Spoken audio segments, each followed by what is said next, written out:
Ready? Okay, this is Julia Neiman here with Donovan Dreyer and Steve Olsher from Reinvention Radio. So I'm going to introduce you, Steve, and then we will get started talking about podcasting. I like that idea. All right. So your bio says that you are just a kid from Evanston, Illinois, who's gone from waiting tables, pumping gas, and selling speakers out of the back of the van. And then I love how you put, yeah, I was that kid. And there's a picture of you in a muscle shirt next to a fancy car. That is so cool. Yeah, that's me. Thank you. That's you, yeah. And then you went to creating several multi-million-dollar companies from scratch, co-starring in an award-winning film, The Keeper of the Keys. You're an actor. I didn't know that. I don't know if I'd call it acting, but it was something that appeared on a big screen, yes. That's awesome. And then you wrote a New York Times best-selling book called What Is Your What? Discover the One Amazing Thing You Were Born to Do. Yeah, that happened. Yeah, that happened. And congratulations on that, by the way. Thank you. And then you're also known as the world's foremost reinvention expert. You're famous for helping individuals and corporations become exceptionally clear on their what. And that is the one thing they were created to do. You have a practical, no-holds-barred approach to life, and business propels your clients toward achieving massive profitability. I like that. While also cultivating a life of purpose, conviction, and contribution. And then you wrote another book too called Business Technology Book of the Year, Internet Profits, the world's leading experts reveal how to profit online. You host the number one rated radio show podcast, which we already mentioned, called Reinvention Radio, which is a really good show. You are an international keynote speaker, an in-demand media guest who has appeared on CNN, The Huffington Post, Entrepreneur on Fire, and a lot of other media outlets. These are all true things. Well, you are an impressive guy, Steve. And I think just the right person to help us learn how to start a podcast and then how to monetize that podcast. Yeah. So you're talking to people starting from the beginning. And, you know, I'm trying to learn the same thing. So I got this microphone, I got the microphone all plugged in, and like, now what do I do? Yeah.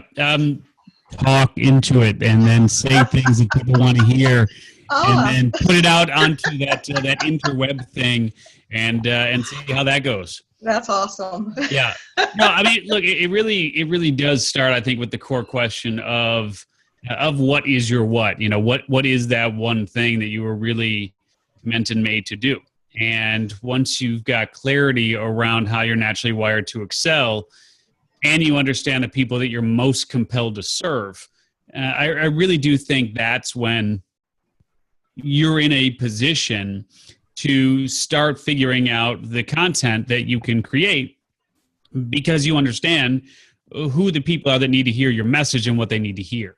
Right. And I think a lot of people go around this process kind of in a backwards sort of way, if you will, because they're really trying to figure out what they think others want to hear, as opposed to doing what it is that truly puts fire in their soul and letting their people find them. That makes total sense. So you have to know, you have to be clear on what your message is, on what you're trying to share with people.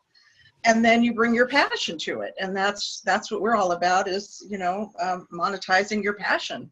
Yeah. Yeah. And look, I don't think that it has to be something earth-shattering either. I mean, I think that's where a lot of people get kind of hung up, is they just feel like we have to do something that is really going to change the world in a meaningful way. And that might happen, but the odds of it happening in any sort of short order are not very good, right? So I think people overthink it. Is really the bottom line there. And as long as it's a subject that you can talk about until you're blue in the face and you find joy talking about it, then I think that's a couple of really important elements of the equation that you need, and everything else is just kind of hit or miss. Yeah, I think. Where do you find this what, Steve? So it's maybe not the most profound thing necessarily, but where do you find this what, and when do you start looking? You look in the mirror. I mean, really, I think that's the best place to start. In my book, What Is Your What, we talk about creating an ABP statement, as I call it, which is really your attributes, your beliefs and your perspectives. And so your attributes are those things that really reflect what you've experienced in your life and who you are, right? And so that ultimately is really, when you think about, like, you know, you're a man, right? Or you're a father, or you played basketball, or you're an entrepreneur, or you're a cancer survivor, or you know, you've struggled with your, you know, with your food choices your whole life. I mean, whatever those things are, as you look in the mirror, those are really good places to start. And when you get it all down on paper in terms of what your attributes are, what you believe in, and what your perspectives are on the world, some of those things will jump off the paper at you. And I think that's you know, a really good place to start, is putting all those things down on paper, and then you can see, you know, hey, this is a subject that I'm really pretty fired up about, and because you've lived it, you'll be a really good spokesperson for it. That's awesome. So, you know, you got your attributes, your beliefs, and your perspectives when you look in that mirror. What about when you're a teenage kid, or maybe somebody young out there, and they don't have a lot of belief in themselves, and they're really struggling with this idea of, like, I don't know if I can do it, and man, this world's scary out there. It's getting scarier all the time. So what do you do with that? Well, first of all, I don't think there's, I don't think that they're wrong. You know, I mean, it's a scary place, and certainly as a teenager, the pressure is on to have answers that, frankly, I just think it's wrong to expect that anyone who hasn't really been out in the world for any length of time, I think it's unfair to expect them to have those answers. And so what I would suggest folks do, especially those who are in their teenage years, maybe getting out of high school, maybe getting into college, those sort of things. I mean, I would really ask you guys to think about, what is it that you most enjoy doing, right? I mean, that's really the easiest place to start in terms of, if you wanted to go down this path of maybe being a podcaster or a radio, you know, personality, or just share what you believe in with others. That's really where it starts, you know, which is, what do you actually believe in? And frankly, what is it that, as you sit here today, what is it that you think you're here to do? And these are big questions. And frankly, those are the questions that a lot of people ask our young folk to think about. And there's no way in hell they can come up with those answers. They don't know. And so stop asking the wrong questions, in my way of thinking. And the better thing to do is to stop trying to figure out what that area of focus might be, or what you want to major in. I would say, just literally, you know, like I tell my wife, you know, if our kids don't know exactly what it is that they want to do in college, like if they don't know that maybe they want to be an architect. Okay, cool. You know, you want to be an architect. Or they want to be a doctor. Okay, cool. You know, you want to be a doctor. I mean, if you know those answers, then by all means, let's get you off into school and get you the education you need to make that happen. But for most people, they don't have those answers. So I believe that you're much better off giving your kid, you know, $3-4 grand and a kick in the ass, and say, go out in the world and go live, go volunteer, go do this, go do that, and figure out what it is where you see unfairness, or where you see the atrocities, or where you just get fired up every day to try to help people do things that they're not able to do for themselves. But I do think reality is, we put too much pressure on our youth to try to figure out what that one thing is. And as I think we can all attest to here, it's an evolutionary process. I mean, our lives evolve over time. And what we're doing today doesn't mean this is what we're going to be doing 5 or 10 years from now. So patience, I think, really is key. And at the same token, so is getting started, right? So if there is something that fires you up today, it may not be earth shattering. It may just be, you know, you like making goofy videos and putting them on YouTube. Well, then talk about it. You know, that's a great place to start. How do you find your material? How do you record your videos?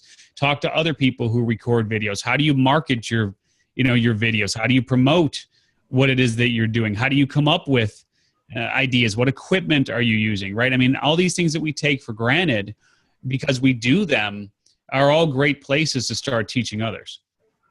Yeah, you hit on a couple of really important things that I want to emphasize. And the one is that we kind of have a tendency to overthink things. And it's not just young people that do that, but, I have 2 shows that I'm developing, one on Monetize Your Passion and the other on disaster preparedness, which is another interest, something I'm really passionate about, having lived through hurricanes and big earthquakes and things like that. So, and when I first started, I'm in developing the shows now, but it was like, oh, how do I do this? And I would get hung up on the technology because I don't have a problem talking. You push my on button and I can just talk forever about the things that I love doing. So I think overthinking it, you've got to stop that right away and just jump in and do it.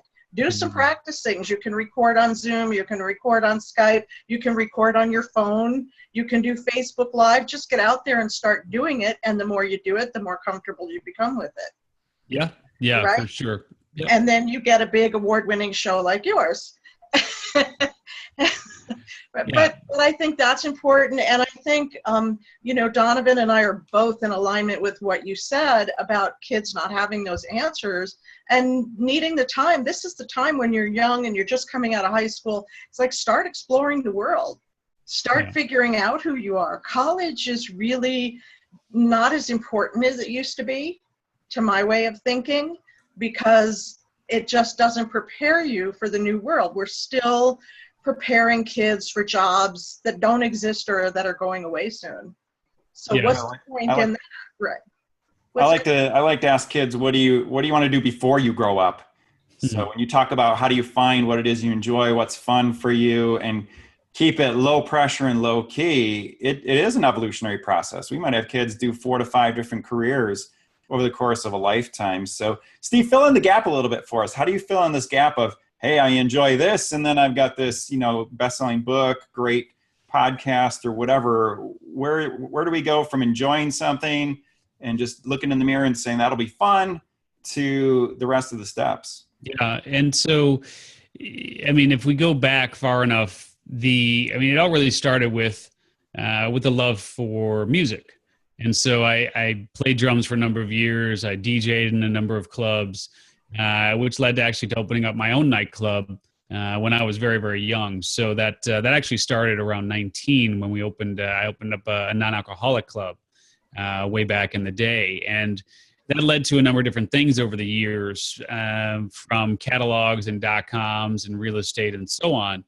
But it really kind of always was that nagging, kind of tugging at my collar like feeling, where the question was, what is it that I'm truly here to do? And I don't think that question ever really was answered at any point, which is why, after taking the Myers-Briggs and the what colors your parachutes and all those sort of things, which really left me with more questions than answers, that's truly why I wrote the book, What is Your What?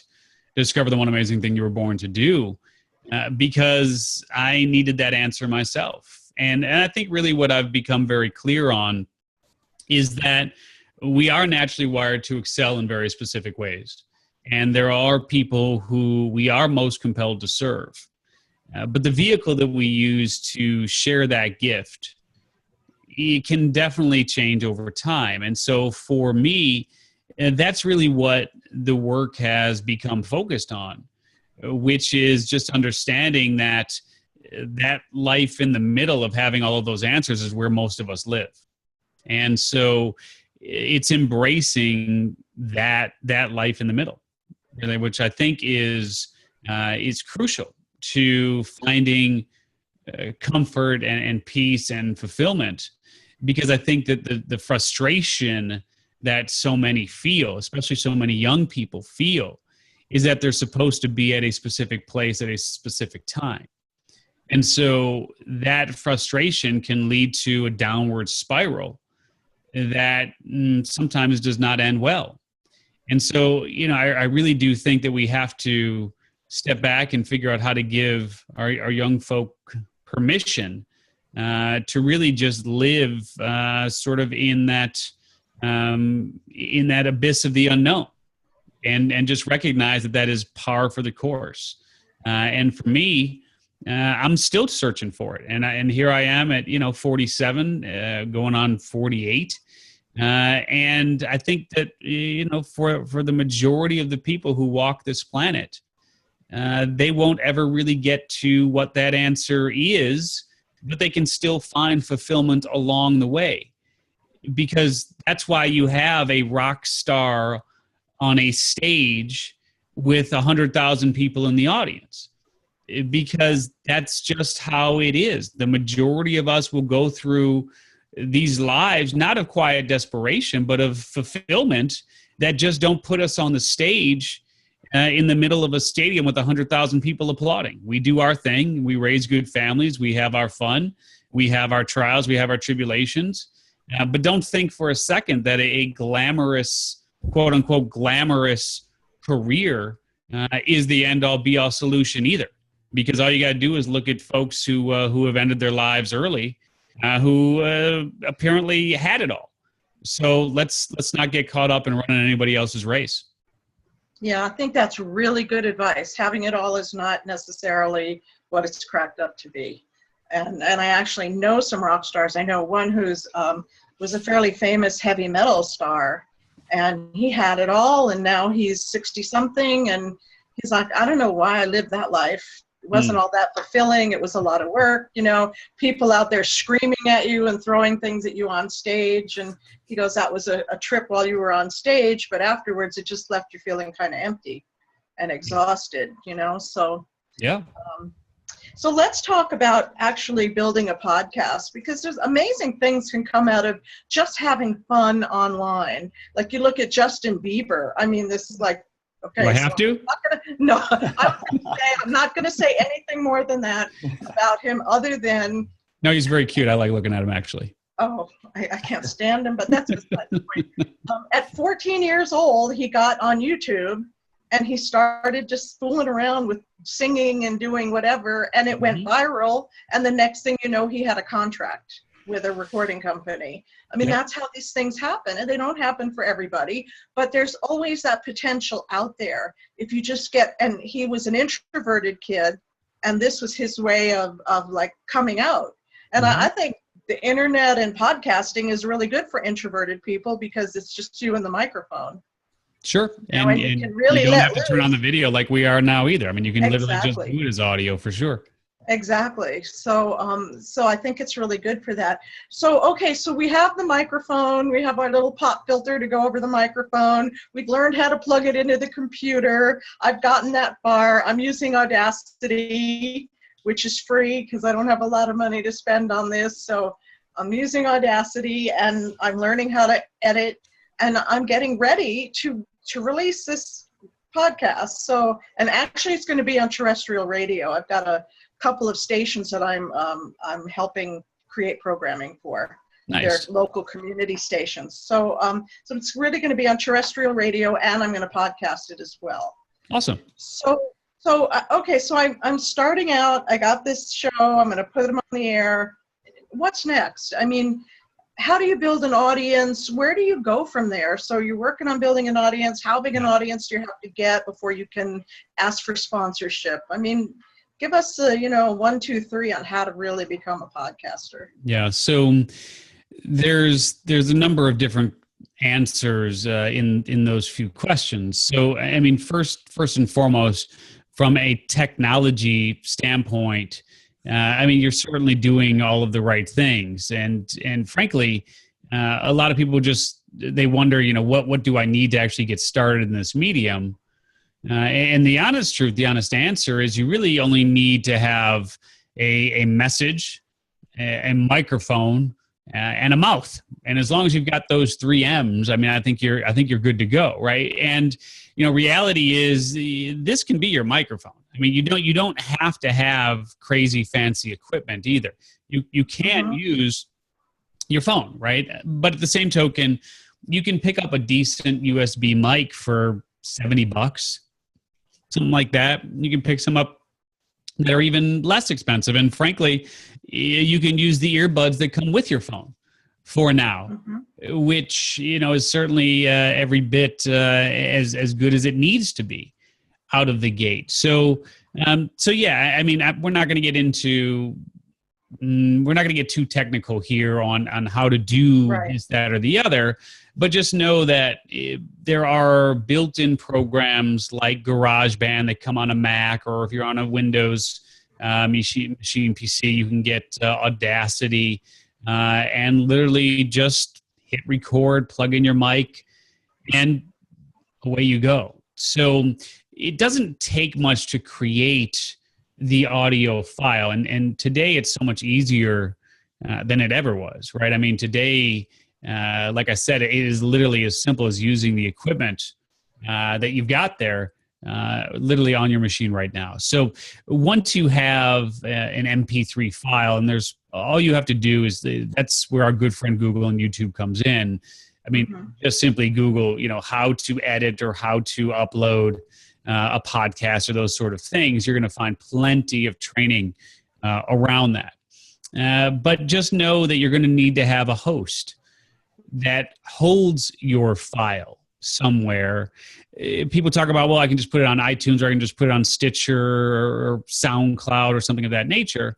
And you can, but realistically, you're going to need to put your file somewhere that iTunes pulls that file from. So in other words, iTunes in and of itself is not a place that you would upload your file. It doesn't work that way. They're more of an aggregator, if you will, of MP3 files. And so, like for instance, Blueberry, which is Blubrry, or Libsyn, Libsyn, or a couple of examples of basically platforms that will host your files. So when you have an MP3 file, you have to put it there. Then you provide the information that an iTunes or a Stitcher, or et cetera, gives to you, so that you can connect the two. So when you put in a new file onto your Blueberry host or your Libsyn, et cetera,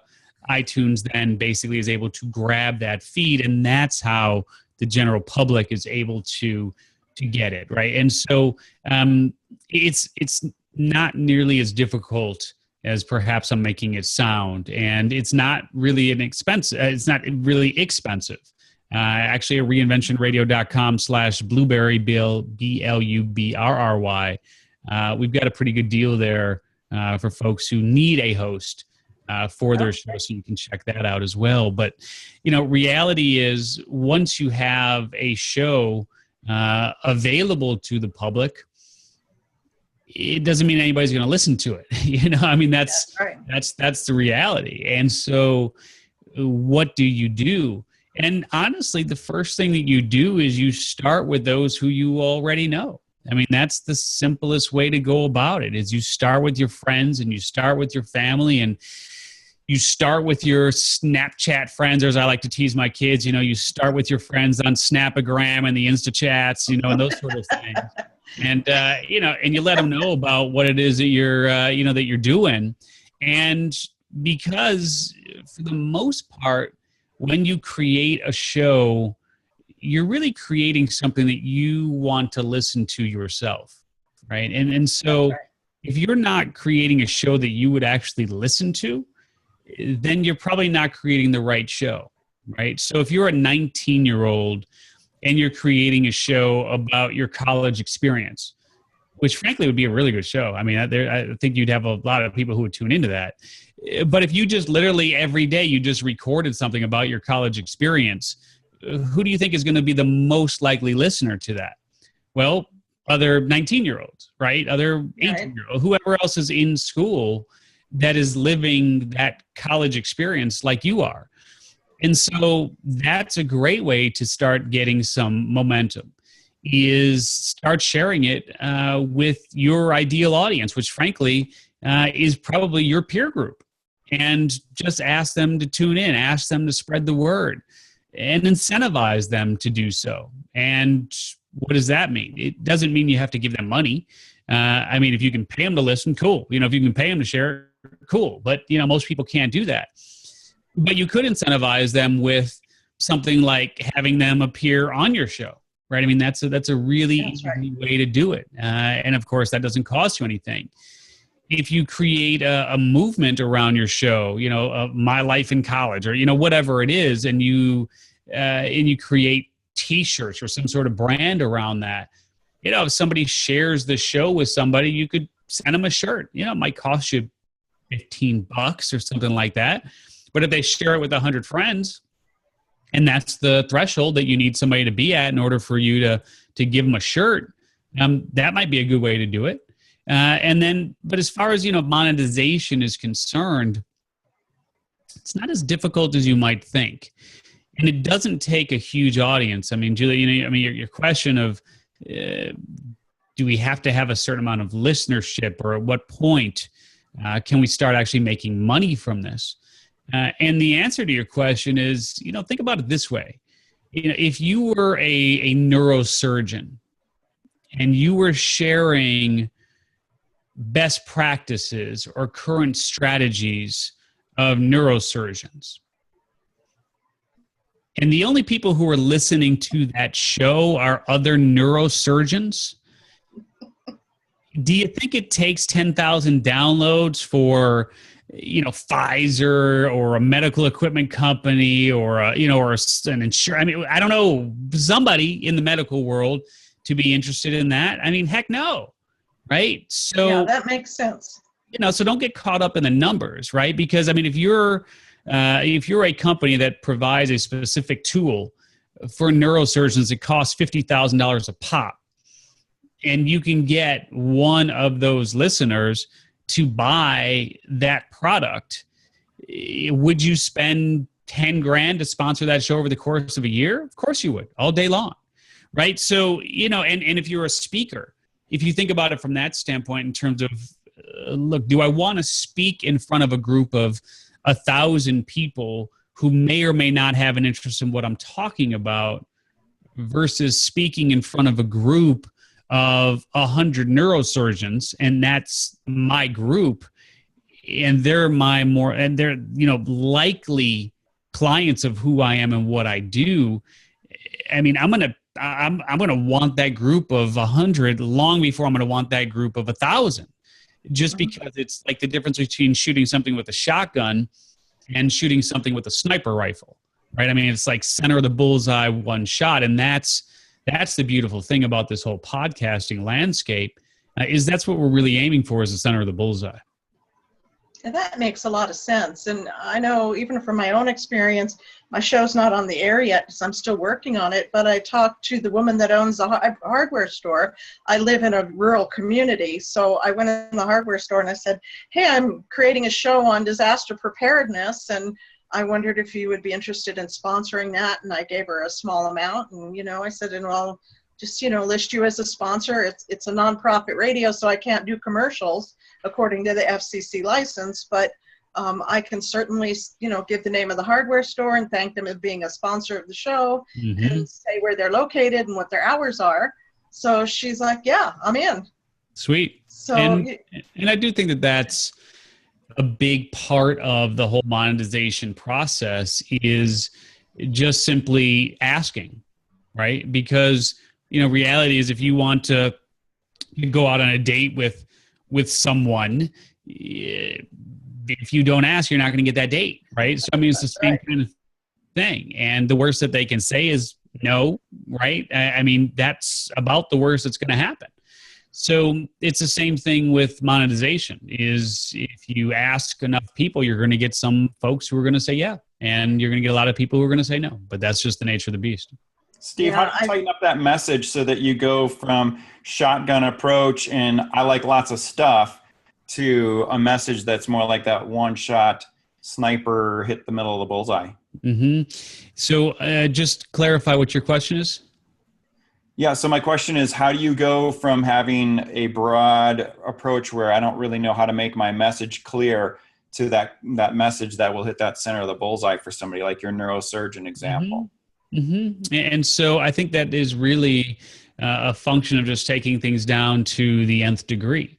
in terms of if you are if you're, just think about it this way, right? As a teenager, if you're thinking about, how do I get a specific subset of the population who like this particular subject to tune in, it really is a matter of just thinking about it in terms of search. What is it that people are typing in that search box as it relates to your particular subject? So if you wanted to create a show about college life and you think that might be too broad, too much of a shotgun type approach, well, then what aspect of college life are we talking about? Are we talking about, dating? Are we talking about picking a major? Are we talking about volunteering so you can build up your resume? I mean, what specifically are you talking about, right? And so think about it in terms of search and what are people typing in that box, right? Because if you can get clear on what it is that people are searching for and build a show around that, you're going to come up in the searches, which is just iTunes and Stitcher and so on. I mean, they're really just search engines when you come right down to it. So you have to think about it in that way, in terms of what people are searching for as it relates to that particular topic. And there's a million different ways you can go with it. But at the end of the day, it has to still be something that you're fired up to talk about, right? And I think that's still really paramount to ultimately your success of creating a show that people tune into. But yeah, I mean, you could go a little bit broader if it's specifically for a particular subset, or if it's about a topic, then you've got to go more narrow in terms of what it is that you focus on in that particular topic, if that helps. Yeah, absolutely. Yeah. So it's just basically like you can almost actually start searching for something and see what pops up, and that can give you an idea of your topic and how to put, pinpoint it. For sure. I mean, think about it this way. I mean, if you're an athlete, and Julia, hold on, I'll just get to you in 1 second here. But think about if you're a college athlete, that would be a great show. Could be something like, life as a college athlete, or balancing, college and my scholarship, or, it's like there's a lot of different ways that you can spin it based on, again, what you look in the mirror and you see. And if you've had a particular frustration in the process, that's always a really good place to start too, because oftentimes what frustrates you is certainly going to be frustrating to others as well. So one thing that I'm hearing, keywords are important. So you could have a broader topic show and just have a variety of keywords, right? Because like with disaster preparedness, yeah, we talk about, I live in California, so we've got earthquakes, we got wildfires, we have certain things, but I used to live in Florida and we had hurricanes there and twisters and water spouts. So it's a big topic. And when you're talking to a national audience, you've got to cover topics that they're going to be interested in as well. So if you just type those things into the keywords, people will in, right? So I think that's important. College life, to me, there's so many different aspects of college. I didn't live in a dorm when I went to college because I went to UCLA. I lived nearby, so I didn't need to do that. But but I think the whole college life topic, there's a lot of things to discuss about being in college. Dating included, how to write a term paper if you're like me and do it the night before. There's so many things that, you could talk about college life. So I think if you have the right keywords that when people search, your show comes up under those words. To me, I think I like that better than narrowing it down to one little bitty topic. Yeah, and again, it depends on what really puts fire in your soul. What is it that you could really see yourself talking about on a consistent basis? And for some people, they need it to be very specific, and for others, they can go more broadly. With Reinvention Radio, we're able to go more broadly because there's so many different ways that we can reinvent business or life or our spirituality or our personal development, etc. Right? So we have an opportunity to go broader, but it is still under the umbrella of reinvention. So if I were starting over, I might actually go narrower, but there you go. Yeah, but it's a big topic, and you can have both business people and you can have social entrepreneurs as well. People who, right, because people who want to change the world, but you can also have people who are maybe changing one thing in relationship to business. Yep. And that helps people. I listen to your show when I can, and I've heard a lot of different, you had Sherry Richard Buell talk about her love list and how to celebrate. And you had that woman that works in the prison system that was working on people coming out. I mean, there just was so many good shows that you had. You interviewed my friend Marlene about life skills, being proactive in teaching life skills. So you have such a big variety of topics, and they're all interesting. I mean, the shows are good. You have really good guests. And I think that helps too. If you're going to just be talking and just the show will be about you, that's one thing. But if you want to have guests, you have to have really good guests. And so let's talk about, how do you actually get a good guest? Yeah. And let me just finish up a thought on that, which would be, reality is you have to really enjoy what you're doing also. Right. I mean, and so if it becomes a chore to create that content, then you're not going to really enjoy that process. Right. And so for me, I don't enjoy the process of finding the guests. I'll come across people who I think would make for a good guest on the show. But ultimately for me, I turn it over to my producer, Kelly, who handles the entire show. So the reality is, I think it just does boil down to figuring out, what it is that you are really good at and what you enjoy doing most. And for me, the minutia, if you will, that's involved in production is not something that I really enjoy doing. But I keep the fire for working with and interviewing all kinds of different people, because I don't get burnt out by the other stuff, right? And that's where I do think having a partner who you could work with in one way or another is always a good idea too. Have them handle certain elements of the process that you don't necessarily love doing. But reality is, it's the same thing with sponsors.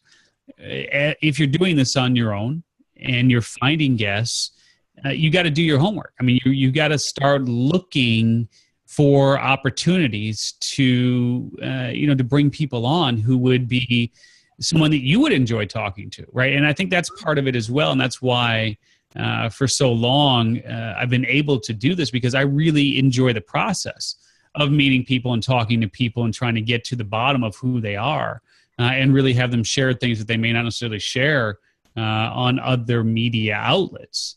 But if I was doing the whole thing, I may not have that same fire to this day. But it really does require you to listen to other shows, to read magazines, to go out and hear people speak, to ask your friends, and with an eye on who are people, who are these people that I would love to sit down with and interview, and who do I think would add value for my show in a meaningful way, but more importantly, who are my listeners really going to enjoy, right? Because if you go at it from that standpoint of who are my listeners really going to enjoy, I think you're going to find yourself in pretty good position to continually have guests on that not only do they enjoy, but you enjoy as well. Yeah, I think that's true. And I think you hit on a really important strategy there. Ask. You got to ask. People can't say yes to you if you don't ask. And if they say no, you just say thank you and accept that and move on to the next person. But I find when you ask people, they're more than willing. And I've called USGS and asked if they had a seismologist that I could could book for the show? And they said, certainly. They didn't even ask how many people listen. They just said, certainly. Sure. Yeah. Yeah. Donovan. Yeah, when you get, let's say you get 10 no's in a row, Steve. So we're looking to this like vision of 2020, 3 years from now. How do I get through an O for a 10 or an O for 20? If I'm used to getting all A pluses, let's say, I'm really an awesome student, and part of my fear of the world is this idea of, oh man, I might fail, and if I get a bunch of no's, how do you push past the failures to get to making that vision a reality? Yeah, and I mean, it's a really good question, because the truth is, yeah, you're going to be challenged, and that challenge may come in the form of technical challenges where you're just having difficulty figuring out from a tech side. Those challenges could be in terms of time, and you just don't have enough time to really devote to creating an episode every single week. It could be a challenge in terms of trying to find the right guests and having those guests say no, even though you think you've got the right platform and you know they'd make for a great guest. And so it doesn't matter, honestly, where that challenge lies. I mean, you're going to be challenged. And so I think the bottom line really is just to expect to have those challenges and actually welcome those challenges, because the quicker that you can work through those challenges, then the closer you're going to be to your desired result. But it is really truly, in my way of thinking, just a matter of perspective, which is someone saying no. It truly has absolutely no bearing at all on the quality of your life or the meaning of your life. It just may happen to be that you found 10 people back to back who had other things going on that they were being challenged by in that moment, and they couldn't see beyond their current situation. So it just simply, in my way of thinking, it backs up then to, do I take this personally, and is this about me, or is this perhaps about something that they've got going on in their life? And I think if you're honest with yourself, and you know, this was a friend who was coming to you and saying, hey, I'm facing this challenge, I think you would tell them to just, you know, hunker down and fight through it, because reality is, you know, it's not a reflection on you. It's got nothing to do with your show. It's got nothing to do with your desire to help others. It's got everything to do with the fact that you just came across a string of people who had other things going on and other challenges that prevented them from, and really, I mean, look, it's their loss, right? I mean, that's how I look at it. And so if someone chooses not to be a part of your life, then it is truly their loss, and you'll find someone who is. Yeah, you know, one thing that I've learned too, and I would highly recommend, is when people say no to you, ask them why.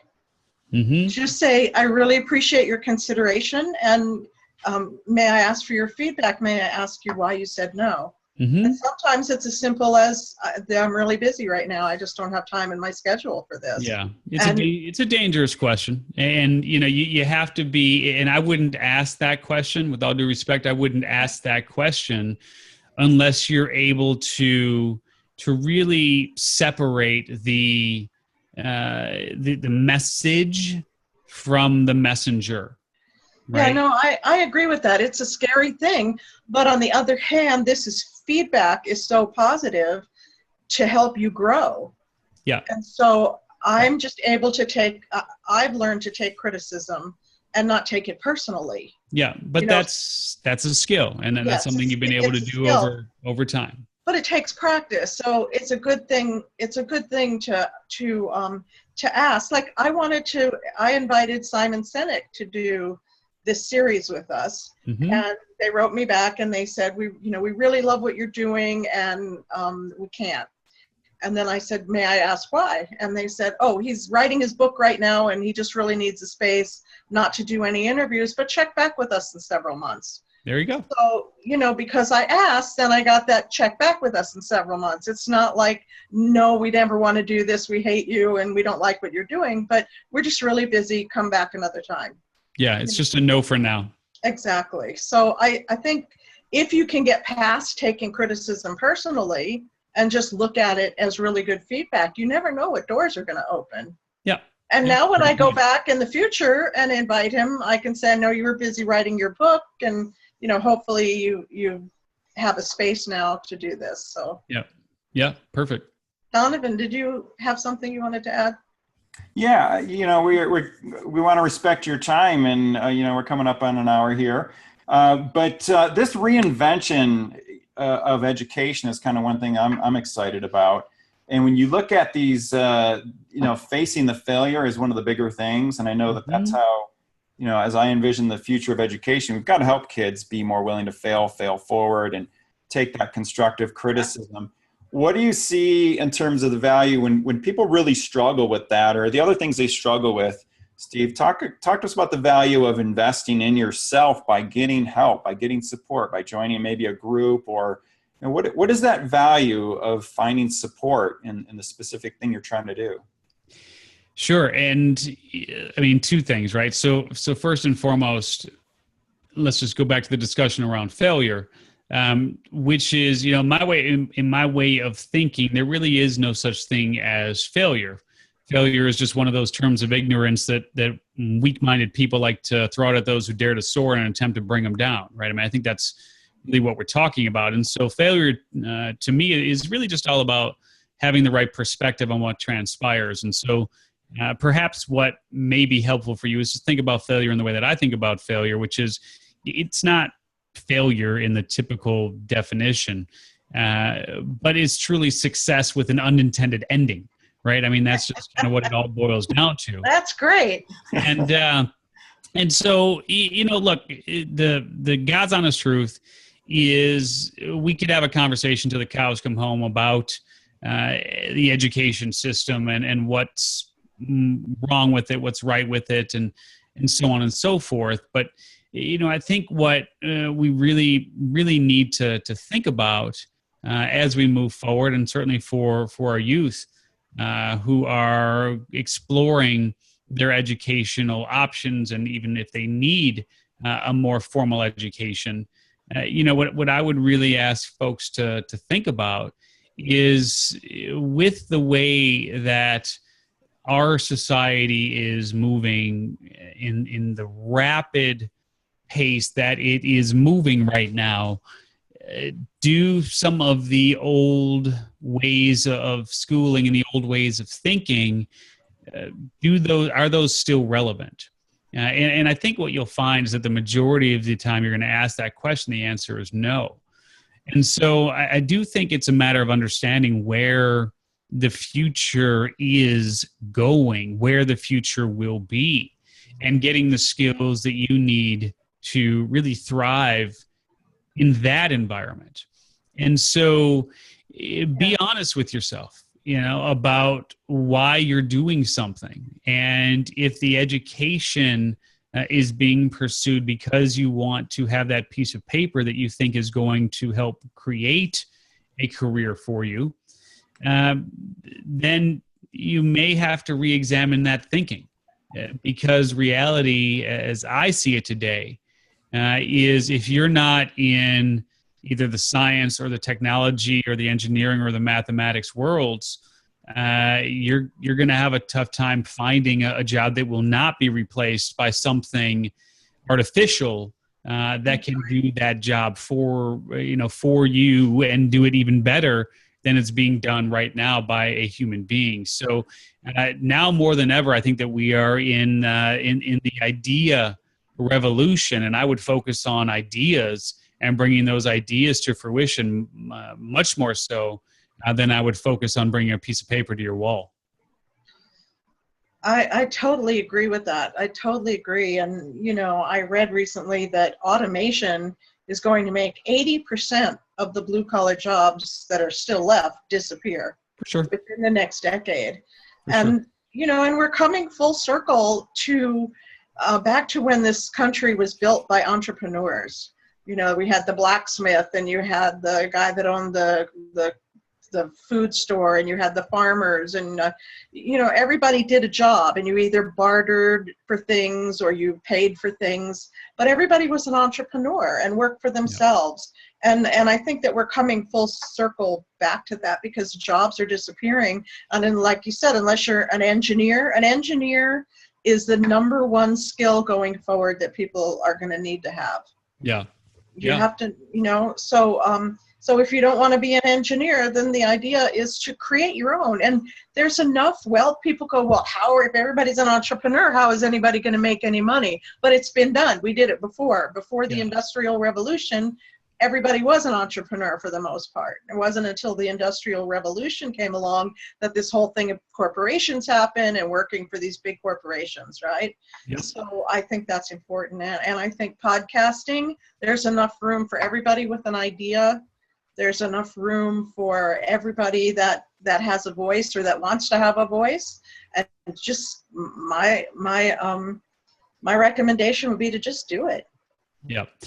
Yeah, for sure. And so, look, from where I sit right here, right now, I think podcasting is truly a medium that allows you to reach folks that you wouldn't normally have access to, either as guests on your show or from a listening audience perspective.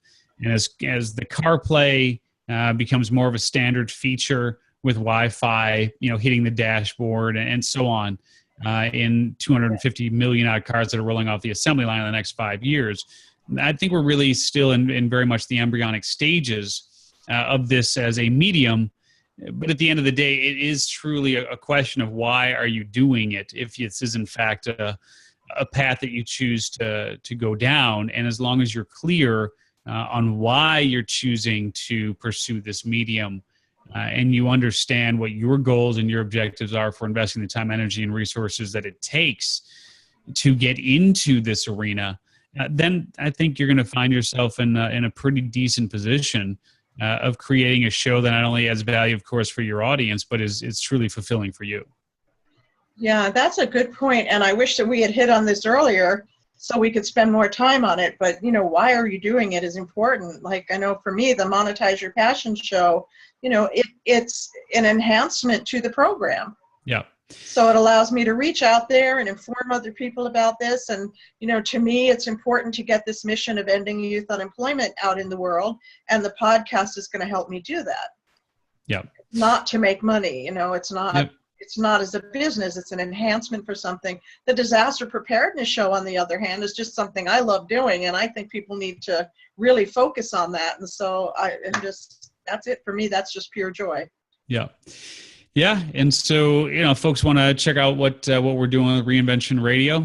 Obviously, we'd love to have you tune in, and thanks for the kind words about the show there, Julia. And, just appreciate your support on that as well. So you didn't say people can find it at reinventionradio.com, right? Yeah, reinventionradio.com. Sure, that's a great place for folks to go.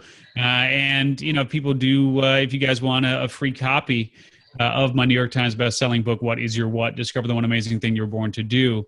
We do give that away at whatisyourwhat.com. So you can go to whatisyourwhat.com and grab a free copy there. That's great. And we'll post the links as well. And I have copies of those books, and I really enjoyed reading them. And thank you. You gave me one for free, and I really appreciated that. Yep. Happy to do it. And Steve, thank you so much for being here with us today. I think we all have a better idea of what it takes to put a radio show together. Yeah. And awesome. I really appreciate it. Thank you so much. You're very welcome. All right, guys, take care, and we'll talk to you really soon. Okay. Bye-bye. Bye.